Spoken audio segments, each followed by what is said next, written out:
ನಮಸ್ತೆ ಪ್ರಿಯ ವೀಕ್ಷಕರೇ, ನಾನು ಎಸ್ ವಿ ಚಂದ್ರಕಲಾ ಶಿವಮೊಗ್ಗ. ನೀವೀಗಿಲ್ಲಿ ನೋಡ್ತಿರುವಂಥ ಈ ವಿಡಿಯೋ ವಾಟೆ ಹುಳಿ ಅಂತ. ಸಾಮಾನ್ಯವಾಗಿ ಮಲೆನಾಡು ಭಾಗದಲ್ಲಿ ಬೆಳೆಯುವಂಥ ಕಾಡು ಉತ್ಪನ್ನವಾದ ಇದು ಬಹು ದೊಡ್ಡ ಮರ. ಈ ವಾಟೆ ಹುಳಿಯನ್ನು ಈ ಹುಣಸೆ ಹಣ್ಣನ್ನು ನಾವು ಯಾವ್ಯಾವುದಕ್ಕೆ ಬಳಸ್ತೀವಿ ಅದೇ ಥರ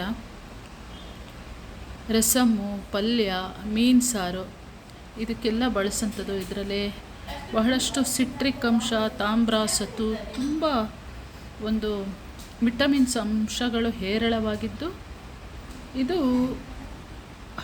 ಹಣ್ಣಾಗಿ ಬರೋದನ್ನು, ಹಣ್ಣು ಮಾಗಿದ ಮೇಲೆ ಇದನ್ನು ಕತ್ತರಿಸ್ಬಿಟ್ಟು ಎಲ್ಲ ಉಪ್ಪು ನೀರಲ್ಲೇ ಕುದಿಸಿ ಇದನ್ನು ನೆನೆಸೋಂಥದ್ದು. ಇದು ವರ್ಷ ಇಡೀ ಇದನ್ನು ಇಟ್ಟು ಉಪಯೋಗಿಸ್ಬೋದು.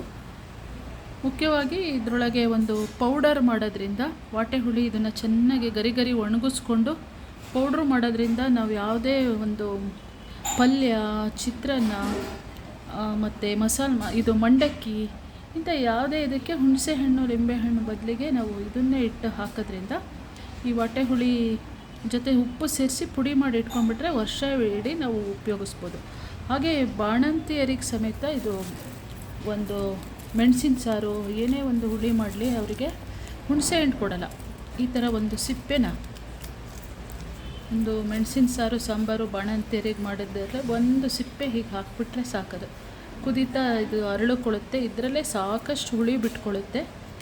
ಹಾಗಾಗಿ ವಾಟೆ ಹುಳಿಗೆ ಬಹು ಬೇಡಿಕೆ ಇದ್ದು, ಇತ್ತೀಚಿನ ದಿನಗಳಲ್ಲಿ ಇದು 500-600 ರೂಪಾಯಿ kg ತನಕ ಆಗೋಗಿದೆ. ಇದು ಈ ನಾನ್ ವೆಜ್ ಪ್ರಿಯರು ಕರಾವಳಿ ಭಾಗ ಮತ್ತು ಮಲೆನಾಡು ಭಾಗದಲ್ಲೆಲ್ಲ ಮೀನು ಸಾಂಬಾರು, ಫ್ರೈ ಎಲ್ಲ ತಯಾರು ಮಾಡೋಂಥದ್ದು. ಇದನ್ನು ಪುಡಿ ಮಾಡಿಕೊಂಡು ಖಾರದ ಪುಡಿ ಜೊತೆ ಸೇರಿಸ್ತಾರೆ. ಇಲ್ಲ ಇದನ್ನು ಒಂಚೂರು ಬಿಸಿನೀರಲ್ಲೇ ನೆನೆಸಿಟ್ಬಿಟ್ರು ಇದರಲ್ಲಿ ಚೆನ್ನಾಗಿ ಹುಳಿ ಬಿಟ್ಕೊಳ್ಳುತ್ತೆ. ತುಂಬ ಚೆನ್ನಾಗಿರುತ್ತೆ, ರುಚಿಯಾಗಿರುತ್ತೆ ಮತ್ತು ಆರೋಗ್ಯಕ್ಕಂತೂ ಬಲು ಒಳ್ಳೆಯದಿದೆ. ನೋಡಿದ್ರಲ್ಲ ಪ್ರಿಯ ವೀಕ್ಷಕರೇ,